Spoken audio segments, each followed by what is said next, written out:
días, mi nombre es Erika Zapata, periodista y otra campesina como ustedes. Gracias por estar pendientes de nuestro contenido cada mañana.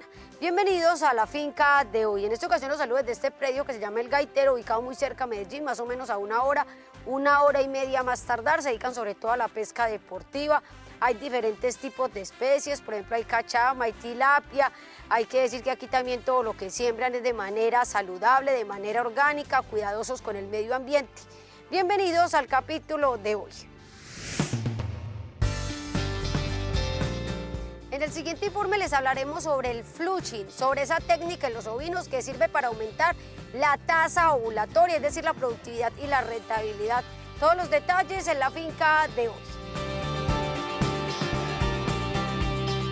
En el siguiente informe del departamento de Cundinamarca les contaremos la historia de un productor que está produciendo becerros para la ceba. Eso que tiene en cuenta él, el clima de ese lugar, que es clima frío, y también las condiciones del ambiente. ¿Qué se debe tener presente? ¿Cuáles son los detalles? Ya se los contamos. Ya les hablaremos sobre el uso de la tecnología en las explotaciones de porcinos. No solamente sirve la tecnología para la alimentación, para aspectos genéticos, sino para la construcción de esos espacios donde van a vivir los cerdos y que son fundamentales para la productividad. Todos los detalles en la finca de hoy.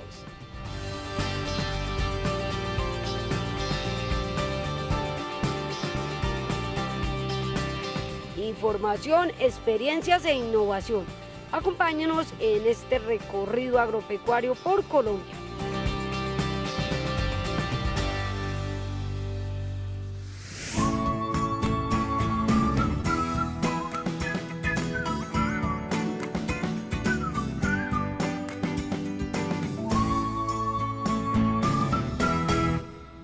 El flushing es una técnica de sobrealimentación que permite en ovejas próximas a monta activar e incrementar su tasa de ovulación.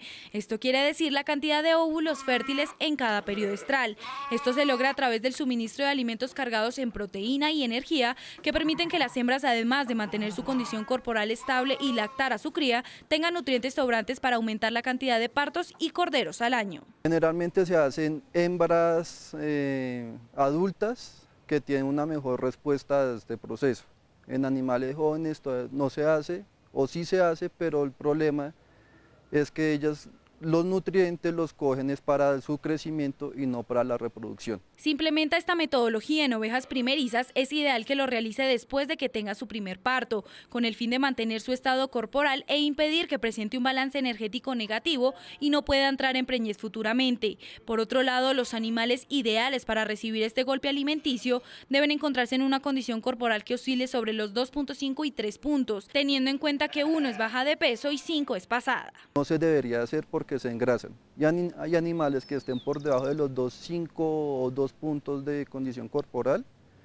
Se esperaría que únicamente ganen peso, más no que queden preñadas. Para que el flushing sea exitoso, nuestro experto asegura que debe iniciarse aproximadamente 3 semanas antes del encanaste, mantenerlo hasta 2 semanas luego de este, con el fin de fortalecer la fijación del embrión a la pared del útero de la oveja y finalmente detenerlo, pues si se extiende demasiado la hembra será propensa a engrasar y tener partos distóxicos. Cabe resaltar que el flushing debe suministrarse de forma progresiva para evitar que las ovejas entren en un choque alimenticio. En cuanto a suplementación específica, se buscan alimentos densos, tanto en proteína como en energía.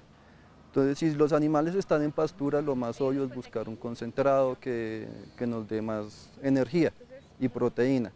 Si los animales únicamente cuentan con pasturas, se buscan pasturas jóvenes que tengan gran proporción de leguminosas y que cuenten con un excelente valor nutricional respecto a lo que se les da normalmente. El ovinocultor debe brindar forrajes de muy buena calidad, preferiblemente que sean praderas con lapsos de descanso, lo cual permite el crecimiento sano y natural del pasto. En caso de que no se disponga de ello, el heno o el ensilaje podrán funcionar. Con respecto al valor energético que es consumido por los ovinos en los establos, opte por productos como el sorgo, el maíz o la cebada, y en el caso de la carga proteica, acuda a elementos como la torta de soya. Estamos hablando que para un animal de 50 kilos tendremos que ofrecerles 3.6 megacalorías por día, y en proteína estaríamos hablando de alrededor de unos 150 gramos por día. en términos de materia seca. Luego de haber cumplido cerca de 5 semanas con este proceso alimenticio, las ovejas debieron haber incrementado su peso vivo cerca del 5% y con respecto a la condición corporal entre 0,5 a 1 punto. No obstante, es esencial resaltar que este método arrojará mejores resultados si se implementa con razas cárnicas las cuales no presentan gran habilidad materna, como la Hampshire o Suffolk. En términos de costos tendremos que hablar de corderos producidos, ¿sí? Entonces, si se busca que haya una mayor tasa de fertilidad, entonces vamos a utilizar mayor energía, que es económico, por decirlo así. Entonces vamos a tener mayor cantidad de hembras preñadas. Pero si se busca que la preñez sea económica, tenemos que buscar mayor cantidad de corderos por hembra, que en ese caso tendremos que utilizar mayor proteína. Y eso hace que la dieta sea más costosa. Finalmente, nuestro entrevistado asegura que este golpe alimenticio resulta una estrategia efectiva para incrementar la prolificidad de las hembras y la repoblación del hato, siempre y cuando se realice una preparación previa. Si no lo cumple, las ovejas podrán padecer de enterotoxemias o muerte de algunas hembras en el rebaño.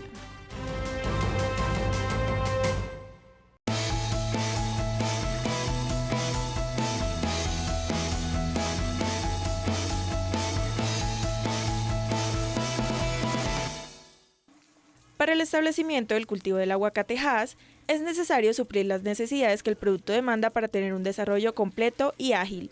Tenga en cuenta factores como condiciones fitosanitarias, aspecto del suelo, número de árboles a sembrar y condiciones climáticas de la zona. Lo más importante es conocer el suelo donde vamos a establecer el cultivo, debido a que el aguacate es muy sensible en su parte radicular.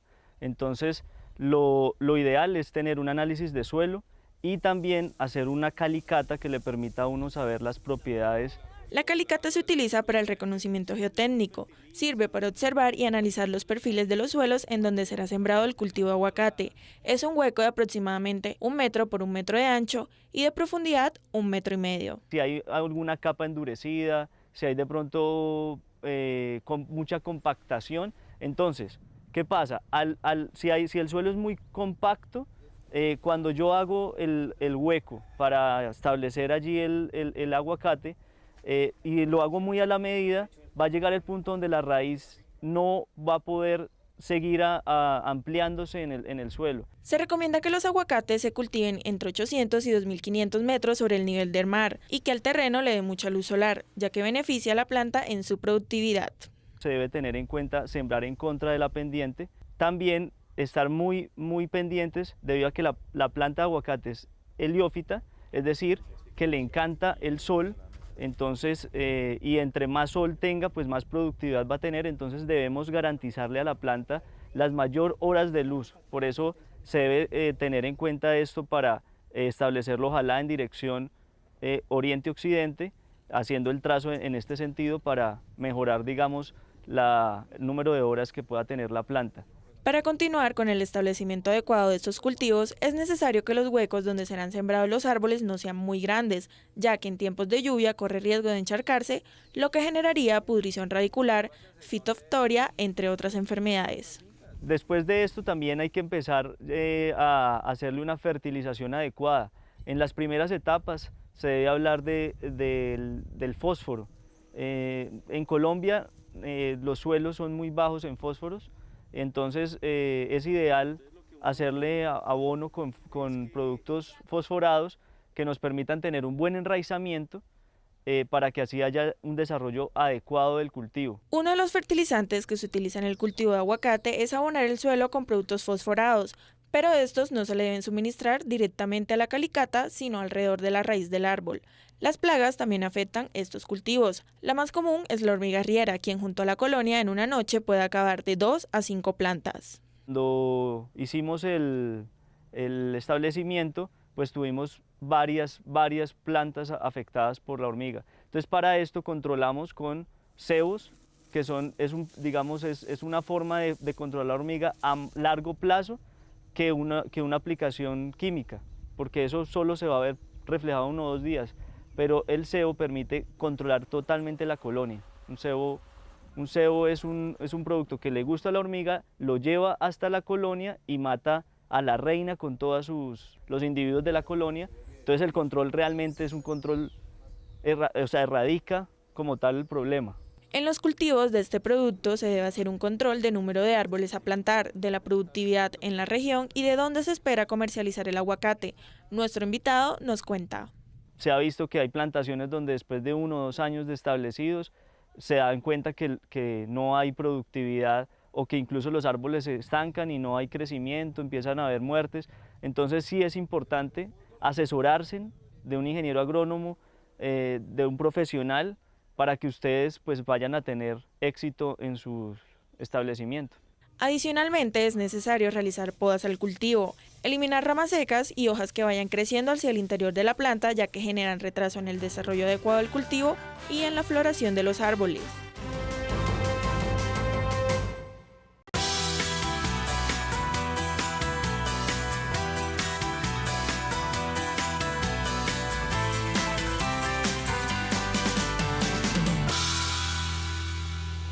Para sembrar el mangostino debe ser antes de que inicie la temporada de lluvia para que el árbol empiece a crecer con la humedad necesaria. Además, es importante seleccionar el área donde va a cultivar, que tenga un buen espacio para sembrar el árbol de mangostino de 11 a 12 metros. Luego, se requiere hacer la respectiva preparación del suelo haciendo un control de malezas y plagas como la hormiga arriera que pueden afectar el cultivo. Contar con suelos profundos, arenosos o arcillosos, además de la aplicación de fertilizantes para que el fruto crezca con alta calidad de nutrientes como vitamina B, C y calcio. Tiene primero la selección de la fruta para semilla. La mayoría de los árboles que hay en esta empresa y en toda esta región son clones, ¿sí? ¿Clones por qué? Porque la semilla que aparece dentro de las frutas no es una semilla sexual, es una semilla asexual, ¿sí? Es un fenómeno denominado apomixis que quienes estén interesados pueden consultarlo. Y las semillas tienen una viabilidad muy corta, porque si se desecan se pierden la germinación. Entonces se saca la semilla y se siembra inmediatamente después de sacada de la fruta, o se mantiene con una buena humedad unos pocos días. Las semillas son embriones que cuando el fruto empieza a crecer, brotan la semilla, la raíz y plántula. Para lograr una eficaz siembra de mangostino, se debe cuidar el árbol en la etapa de vivero, haciendo riego constantemente una vez al día para que no se deshidrate y así evita la aparición de plagas y enfermedades. En vivero, con buen manejo, puede tener 4 ritmos de brotación. Un ritmo de brotación es cada brote que tiene 2 hojas, ¿sí? Y ese brote después produce otros 2 brotes. Entonces, a medida que va pasando el tiempo, las plantas se van ramificando y demoramos con buen manejo para tener árboles de inicio de producción 10 años. Pero el número de terminales aptos para producir es relativamente pequeño, y entonces hasta que crece más el árbol y llega a un volumen determinado, un área de follaje y número total de terminales para producción. Cuando se va a sembrar el árbol de mangostino, tenga en cuenta los espacios entre un árbol al otro, es decir, se debe mantener una distancia considerable entre los árboles para que puedan crecer sin ninguna dificultad, debido a que el diámetro del árbol es de 9 a 12 metros y su altura está entre 7 a 25 metros. Campo es la parte sanitaria, donde especialmente los árboles cuando están pequeños tienen algunos problemas por trozadores, por hormigas y otros insectos que no son de mayor dificultad para el manejo. Es muy resistente a enfermedades y a otras condiciones, pero es muy susceptible a la falta de agua. Entonces, y de nutrientes. La temperatura para la siembra de este fruto debe estar en promedio de los 28 grados centígrados, ya que si desciende o es inferior a los 20, el árbol deja de crecer, afectando el proceso de producción del mangostino.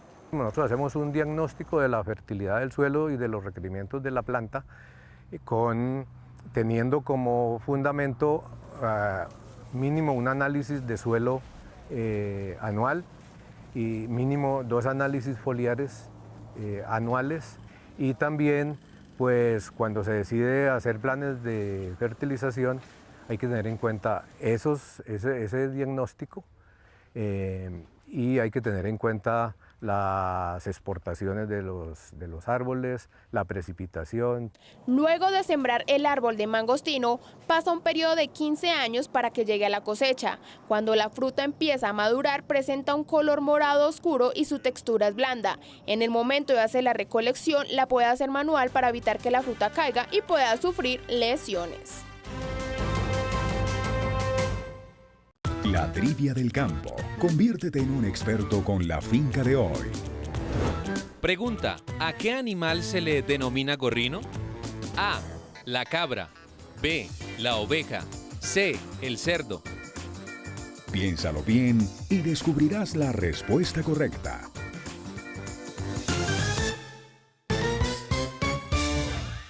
Pregunta: ¿a qué animal se le denomina gorrino? A, la cabra. B, la oveja. C, el cerdo. La respuesta correcta es la C. Se le dice gorrino al cerdo cuando tiene menos de 4 meses para identificarlo en los prados. Sin embargo, también se les denomina berraco cuando son cerdos para reproducción.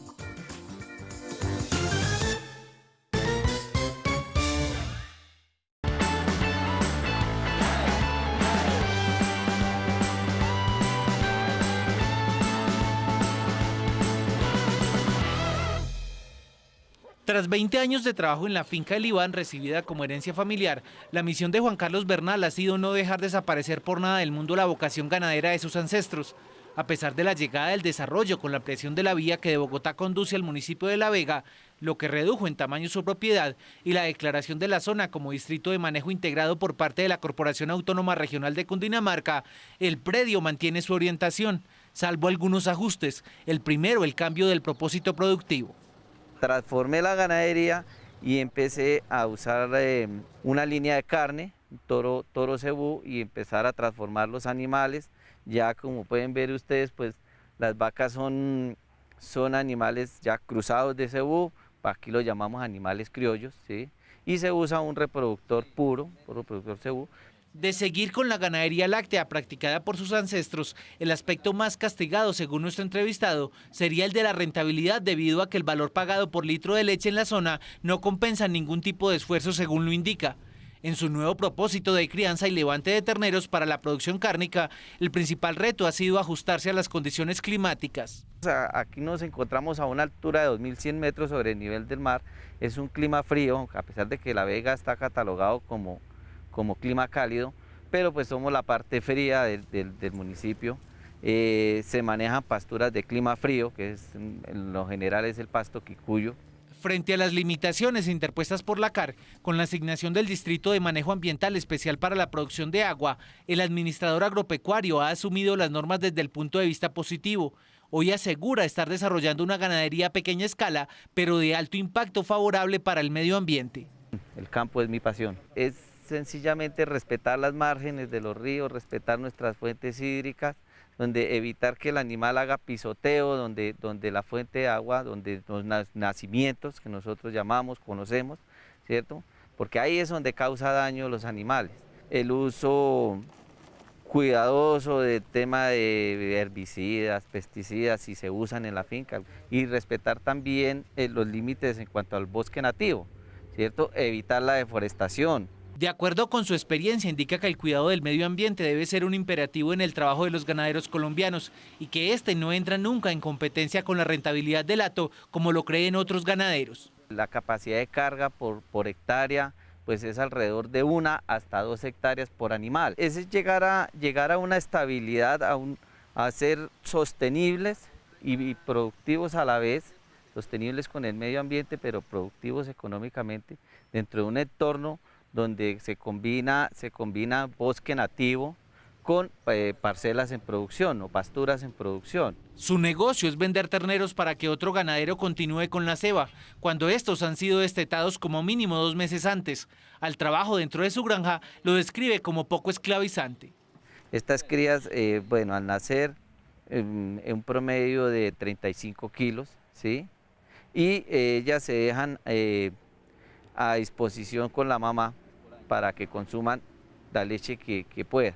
De pronto los primeros meses, los 2 primeros meses hay que ordeñar la vaca para que no va a tener problemas de mastitis. El destete se hace alrededor de los 7 meses con un promedio de peso de 260 a 280 kilos.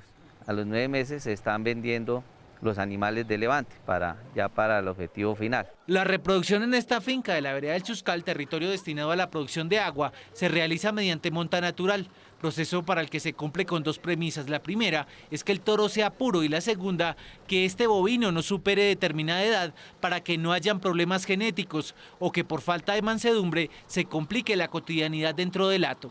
Él dura alrededor de 3-4 años en la finca, ¿cierto?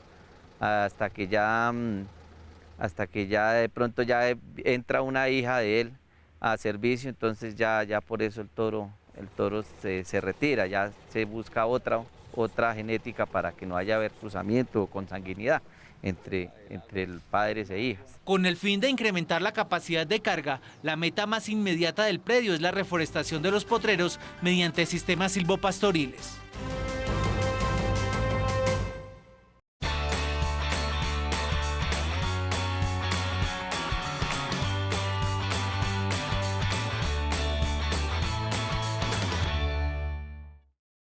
La raza criolla blanco orejinegro, o más conocida como Boone, tiene como características físicas el pelaje blanco, orejas negras, pigmentación de las mucosas de la piel, pelo corto y fino, además de una altura de 1.28 metros en las vacas y 1.34 en los machos.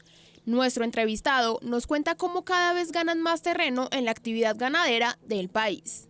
Estas razas, gracias a proyectos de fomento que se han hecho a partir de trabajos de ICA, de Agrosavia, de Asocriollo, han logrado llegar a un gran número de ganaderos y ellos han notado las bondades que tienen y las han empezado a criar y han logrado incrementar la población. La raza Boone es una de las más usadas por los ganaderos debido a su adaptabilidad a condiciones geográficas en zonas montañosas y altas temperaturas. Por este motivo, se dice que es un animal altamente productivo bajo las condiciones de trópico, en temperaturas que alcanzan hasta los 30 grados centígrados en épocas de verano, especialmente en zonas como los llanos orientales y la costa atlántica.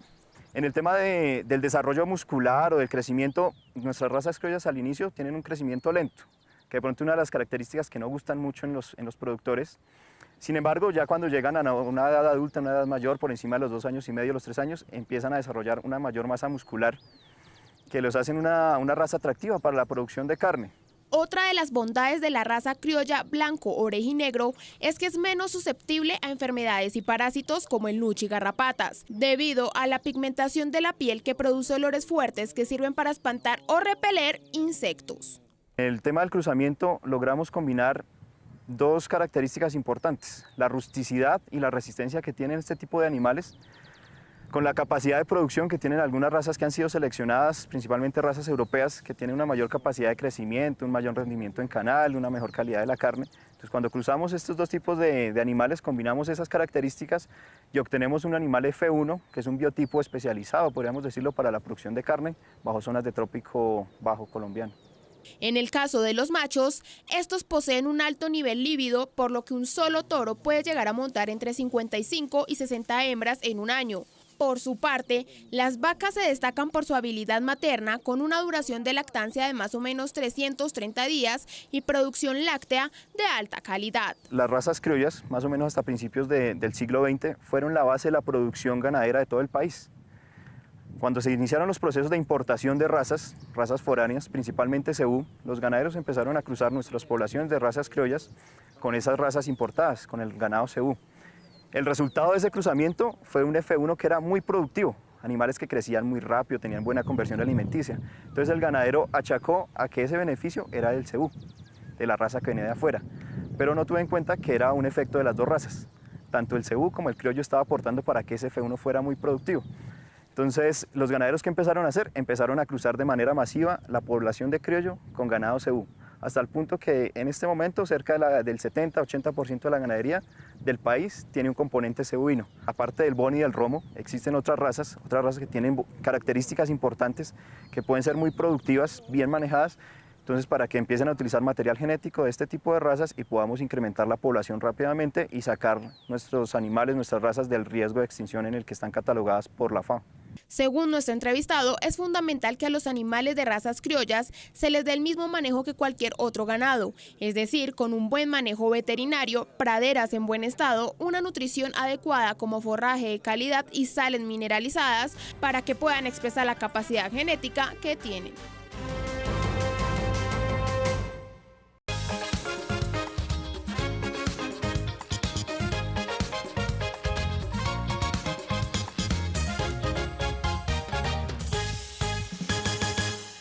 En la finca La Esperanza, ubicada en el municipio de Pasto, Nariño, hace algunos años Lucía Rojas, una porcicultora, enfrentaba problemas de mortandad y baja productividad de sus cerdos. En pastoreo y se me enfermaban más, tenía más gasto y también para la cría también era el puerco de la comunidad. Y era muy difícil porque ya después comenzaron a salir momias, me di cuenta que estaba yo perdiendo mucho. Para superar estas dificultades, hace 1 año y medio comenzó la adopción de una tecnología que beneficia a los animales brindando nuevos espacios, mejorados y acoplados a las necesidades de cada cerdo. Esto le ha permitido contribuir en el desarrollo adecuado de cada animal, además de adquirir múltiples beneficios como ganancia rápida de peso y menos transmisión de enfermedades en los corrales.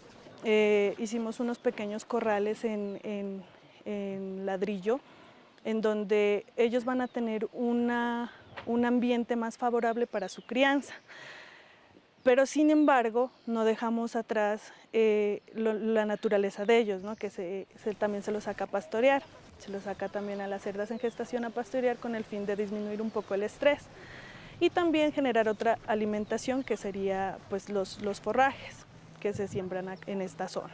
Esta tecnología se basa en la construcción de unos corrales que mantiene a los cerdos en un ambiente controlado, permitiendo que no estén expuestos a factores externos como el sol o la lluvia, pues están elaborados con paredes de cemento, puertas de hierro y techos de plástico. La poza es un espacio donde se encuentra acumulada el agua que está dispuesta para que los animales beban.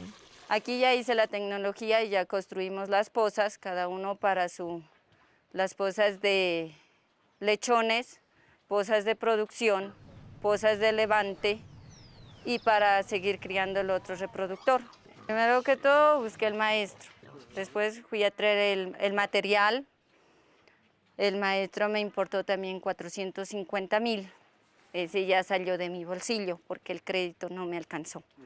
Pero todo lo que tengo es un esfuerzo. Los corrales deben tener una medida de 2 metros cuadrados. Sin embargo, para las hembras en gestación deben ser de 4 por 2 metros. Para que pues tengan un espacio suficiente para el momento en que den ellos cría, ellos puedan estar pues en un espacio adecuado. Adicionalmente, gracias a esta tecnología, el productor genera mayores ingresos económicos al estar produciendo los cerdos con más peso. En cuanto a ganancias de peso, estamos por día entre 300 a 400 gramos. Se ha cambiado la ganancia porque anteriormente eran de 100 a 200 gramos. Y la alimentación no la cambiamos, ¿no? Porque estamos manejando lo que son desperdicios de cocina, el muro de papa, que es lo que se da acá en esta zona. Los resultados que hemos obtenido con estas nuevas tecnologías es mayor ganancia de pesos, hemos también obtenido un número mayor de tamaño de camada.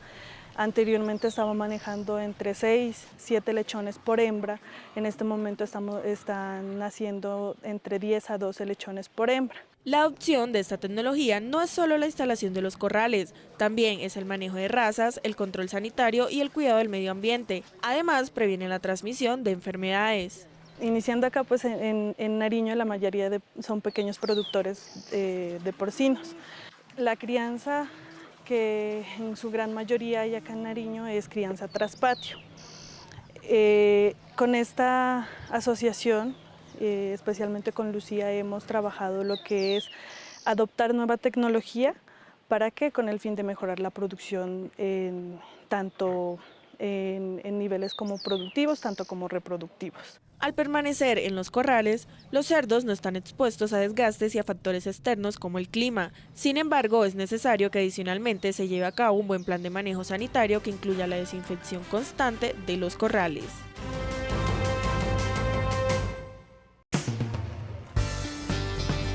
Al regreso, conoceremos una experiencia productiva de jóvenes que utilizan la aspersión en su cultivo de hortalizas y hablaremos de la producción de huevos campesinos donde las gallinas se encuentran en campo abierto. Ya regresamos. Continuamos con este recorrido agropecuario. Vamos a contar cómo están implementando la técnica de la siembra de hortalizas a través de la aspersión. Esto es fundamental para el restaurante escolar. ¿Por qué es bueno este método de siembra? Ya se los contamos en un momento. Existen diferentes tipos de huevos. Existen los industriales, los ecológicos y los del campo.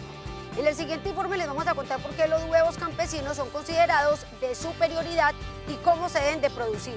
Todos los detalles en la finca de hoy. Ya les daremos algunos consejos para el manejo de los contaminantes en las plantas de beneficio. Hay que tener en cuenta que en las plantas de sacrificio se producen todo tipo de residuos y hay que tener en cuenta una serie de manejos. Continuamos con este recorrido agropecuario por Colombia.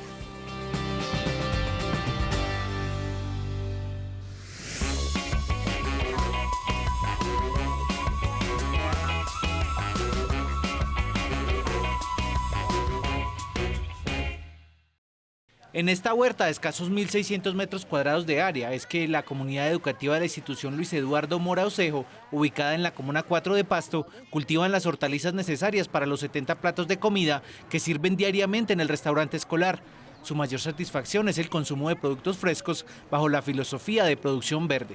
Cada 4 o 5 meses nosotros logramos producción, es decir, al año nosotros logramos más o menos 3 producciones. Hablamos más o menos de 3.000 plantas, ¿cierto? Y de esas plantas nosotros obtenemos una producción de un 75% de un beneficio para la institución, para los niños. Con esto ellos mejoran su nutrición, los niños también aprenden a cómo alimentarse, se apropian, ¿cierto?, de este conocimiento.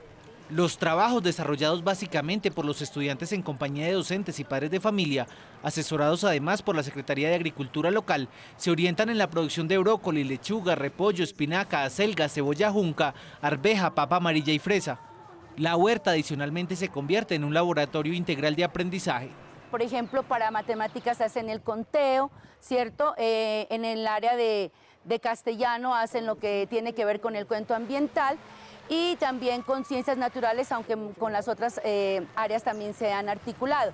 Ejemplo de esa interdisciplinariedad alcanzada es el diseño de este sistema aeropónico con principios de ingeniería computarizada para la germinación exclusiva de las semillas. Acá las plantas no tienen ningún contacto con la tierra y su alimentación se fundamenta en nutrientes disueltos en agua. La base es un balde y de ahí va dentro la bomba que va a succionar el agua para que por medio de unas mangueras lleva a los aspersores para que mande los nutrientes y el agua. Prácticamente la planta ya no tiene contacto precisamente con ningún sustrato. Se maneja ya un sistema de riego, que ese sistema de riego, como ustedes lo ven, es computarizado, en donde se colocan unos tiempos para que unos aspersores dirijan la sustancia nutritiva directamente a la raíz de la planta, facilitando el desarrollo de la planta. Los nutrientes disueltos en una proporción de 100 gramos por cada 100 litros de agua son sulfatos como calcio, magnesio, zinc, hierro, cobre, manganeso y molibdeno, además de ácidos húmicos y fúlbicos y 15 gramos de boro. El soporte de la planta, que estará lista para llevar en 25 días a su lugar definitivo, es bien particular. Es una lámina de icopor, en donde hay unos arreglos. Esa distancia de cada uno de los orificios va de acuerdo a la planta que nosotros queremos sembrar, ¿sí? Puede ser mucho más espaciado, como puede ser más reducido. Todo el sistema es controlado desde esta pantalla LED de 16x2, integrada a este teclado de Jaguar abierto, alimentados con una fuente eléctrica de 5 voltios. La bomba de agua es movida por otra fuente de 110 voltios. La letra A va a tener la función de configurar los horarios establecidos. Los horarios por defecto son de 16 ciclos con 48 minutos. El otro es de 13 ciclos con 51 minutos. La T clave sirve para visualizar los horarios que he establecido. La letra C sirve para visualizar el tiempo en que la succión de la bomba va a estar encendida. La letra D es para configurar la clave que se ha establecido en el teclado. Sumado al sostenimiento de la minuta del restaurante, con la estrategia de aeroponía han encontrado múltiples ventajas como la germinación de la semilla en ausencia de plagas y enfermedades. Digamos también que la planta va a ahorrar prácticamente un mes de periodo vegetativo y va a llegar con toda su estructura radicular, ¿sí?, ya formada para seguir alimentándose directamente en el suelo. Ya en la tierra, la idea es que las plantas no tengan que ser impactadas con sustancias químicas, por lo que el ají se convierte en el aliado para controlar las plagas. El abono orgánico es con los productos que salen de los restaurantes escolares, ¿cierto? Entonces eso lo ponemos a descomponer y luego le agregamos humus, le agregamos cal y con eso posteriormente ya le agregamos al cultivo. Cuando la cosecha supera las expectativas, la producción impacta también a otras 25 familias cercanas a la institución educativa, quienes habitan los barrios El Rosario, Jamundino, Minga, 12 de octubre y El Tejar.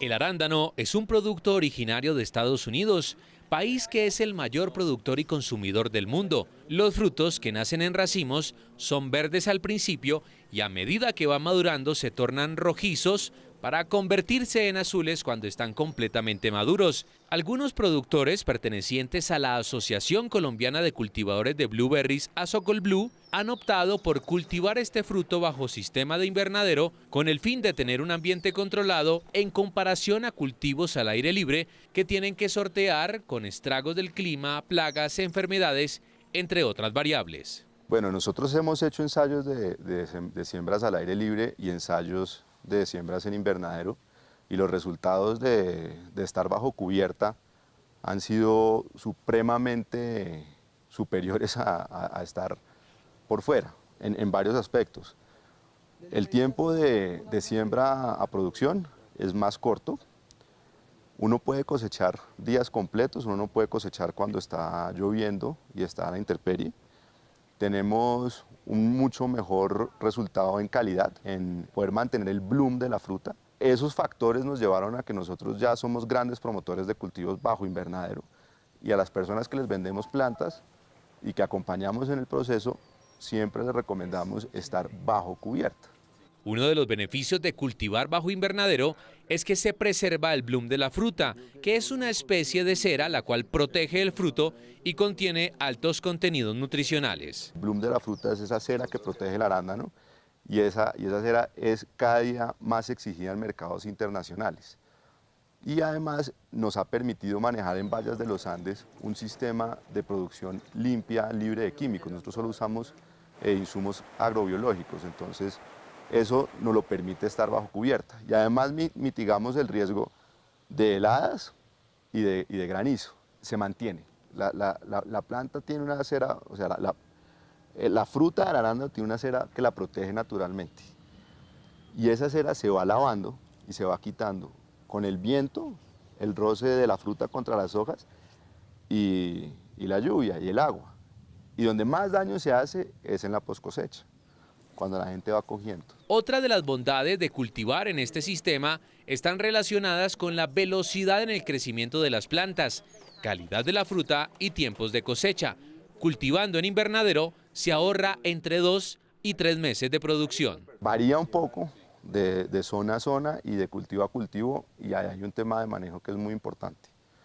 Pero para generalizarlo y darle una idea, de siembra a producción es alrededor de 12 meses a 14 meses por fuera de un invernadero.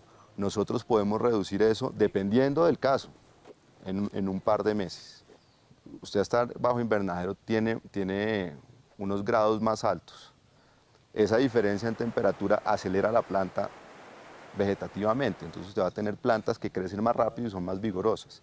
La diferencia pueden ser 3 meses fácilmente entre sembrar afuera y sembrar dentro de un invernadero, y el ciclo de flor a fruta también se acelera, entonces nosotros somos más productivos dentro del invernadero que afuera. En comparación a cultivos que están al aire libre, los de invernadero siempre están aproximadamente hasta 5 grados por encima del ambiente externo. La temperatura ideal para fomentar un crecimiento adecuado de la planta debe estar entre los 25 y 32 grados centígrados.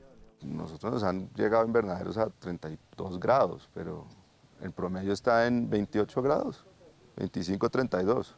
Sí, eso ha sido como el invernadero tiene un manejo, usted tiene que bajar y levantar, o sea, subir y bajar cortinas dependiendo de cómo esté haciendo el día. Esa es la idea de un invernadero, es poder usted manejar la atmósfera, que usted al aire libre no la puede manejar. Usted al aire libre, la temperatura que le tocó ese día es la temperatura con la que se fue y con la que le toca vivir. Y si está lloviendo, y está haciendo sol, no hay nada que hacer. Otra de las bondades más importantes de este sistema es que al tener un ambiente controlado, la aparición de plagas y enfermedades es mucho menor. Aunque las probabilidades son mínimas, se utilizan productos biológicos que combaten el problema para que el cultivo esté libre de sustancias químicas.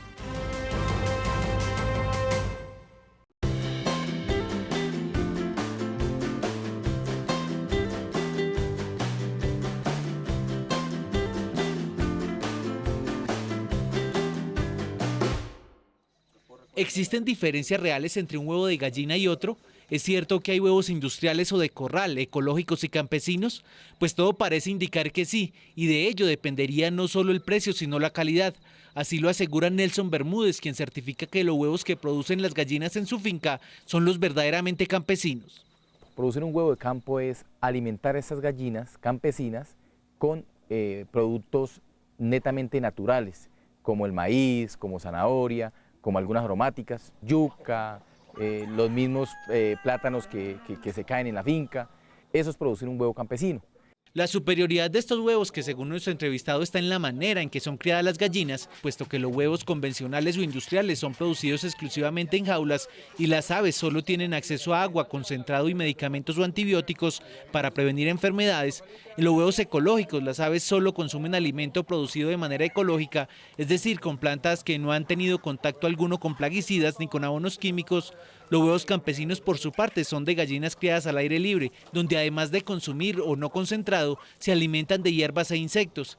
Este tipo de huevos, considerado el más natural, suele ser pagado a un mejor precio. Un huevo normalmente está en 300, 400 pesos, un huevo de una gallina incubadora, que así se denominan. A un huevo campesino puede estar alrededor de 800, 900 pesos la unidad. Estudios sugieren que la yema de los huevos ecológicos tiene un color amarillo intenso, mientras que las yemas de los huevos industriales y campesinos suelen ser más anaranjadas, debido a los betacarotenos de los alimentos, los cuales intensifican su color. La producción de huevos campesinos requiere de menos inversión. Eso puede estar alrededor de un 80%. Tenemos una buena margen de ganancia porque nosotros lo producimos lo cultivamos con maíz y las gallinas se ayudan con el mismo pasto que tiene la finca. Ellas están sueltas, entonces ellas recogen gran parte de lo que está sobre la capa vegetal de nuestra finca. Experimentos realizados demuestran que los huevos campesinos suelen tener menos gramaje y densidad más alta debido a que tienen una mayor cantidad de proteína, exactamente del 16.6%, cáscara del 17.7% y menor humedad del 86.5%, en comparación con los huevos industrializados y ecológicos que tendrían mayor cantidad de yema que de clara. Las ventajas de los huevos campesinos se reflejarían también en las gallinas. En sentido de que primero ellas van a estar desestresadas, ellas no digamos que van a tener una postura continua. Adicional a eso, evita mucha enfermedad porque ellas van a estar pasteando y sobre todo con los alimentos que nosotros les damos, evita mucha enfermedad. Para este tipo de explotación se deben tener en cuenta varios aspectos. El primero, la raza de las gallinas. El segundo, el establecimiento de los nidales para evitar la pérdida de huevos. Lo que nosotros buscamos son las gallinas criollas, gallinas del sector, de la zona, que ya están adaptadas a nuestra temperatura y que nos permiten dar una buena producción. Uno identifica los nidos de ellas y y en el campo, en muchos sectores, se localiza un sector de la finca donde se le hacen sus nidos. Unas son juiciosas y ponen en los nidos que se les instala, y otras sí van al monte. Pero digamos que la gran mayoría de ellas tienen un sitio donde muchas ponen en un mismo nido. El tercer aspecto tiene que ver con el cuidado de las aves, puesto que en libertad están expuestas a múltiples depredadores. Digamos que cuando uno tiene ya su finca bien cercada, en algunas ocasiones toca utilizar corriente para evitar que estos animales ingresen a comerse las gallinas, nos ayudan. Establecido el modelo, el avicultor debe ser consciente que, a diferencia de las gallinas industrializadas, las campesinas no entregan los mismos rendimientos en términos de tiempo. Ahí perdemos el tiempo porque van a ser los 21 días mientras está incubando, más el tiempo que ella está cuidando sus pollitos, que es aproximadamente de mes y medio. Eso digamos que para nosotros como campesinos sí sería pérdidas. Entonces uno lo que busca es evitar que las gallinas entren en incubación. Nuestras gallinas de campo, ellas tienen un lapso digamos que de postura de 20-25 días y entran en el proceso de incubación. Para evitar la cloquez, los campesinos suelen retirar a la gallina del nido cuando presenta los síntomas e incluso la someten a baños con agua fría. Que un huevo tenga mayor cantidad de cáscara que otro supone una mayor durabilidad en el almacenamiento.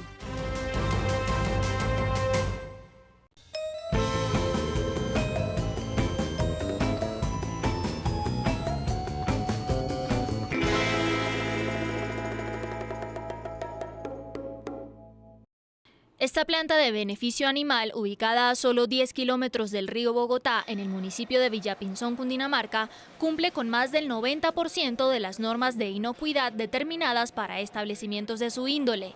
En sus labores diarias se han comprometido a velar por la no contaminación de las fuentes de agua, haciendo un manejo controlado y una retención de los elementos contaminantes que allí se producen por el sacrificio de los bovinos.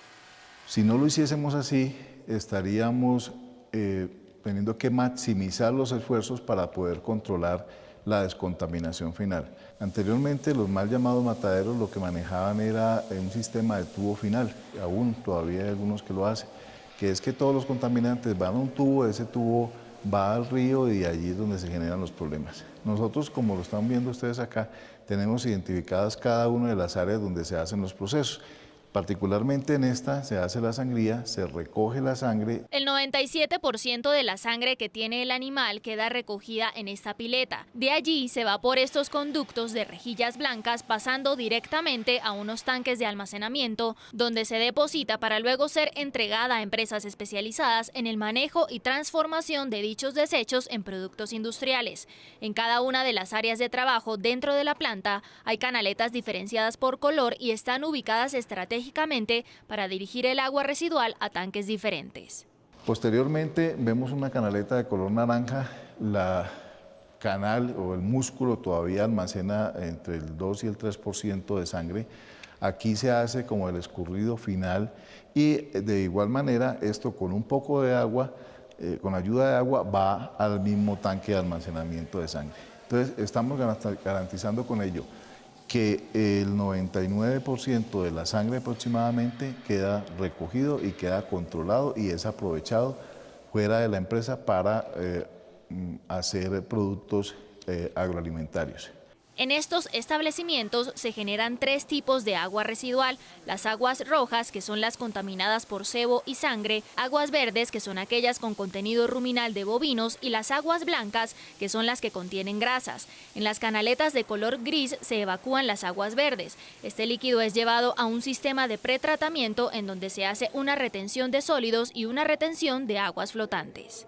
Las aguas del lavado de víscera, que tienen ya un alto contenido estomacal, tienen un sistema hidroneumático el cual almacena, en el cual se puede almacenar todo ese contenido gástrico e intestinal, bombearlo utilizando aire a un tanque de almacenamiento y de allí una poca cantidad de agua, porque no se utiliza agua, es la que va al sistema de tratamiento. Estos sólidos orgánicos en su totalidad se envían a una planta de compostaje con la cual tenemos un convenio comercial y allí se transforman en abonos orgánicos.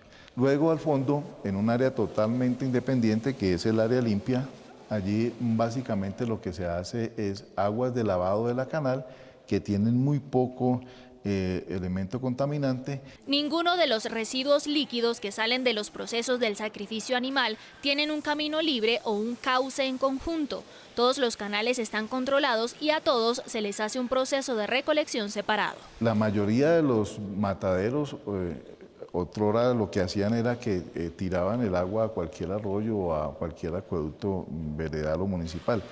Lo primero que ellos tienen que tener es conciencia ambiental, es saber que del medio ambiente, del campo, nosotros estamos recibiendo nuestra materia prima. Si no fuera porque ese ganado está alimentándose con pasturas, pues nosotros no tendríamos trabajo. Entonces la idea es devolverle al campo lo que el campo nos está dando.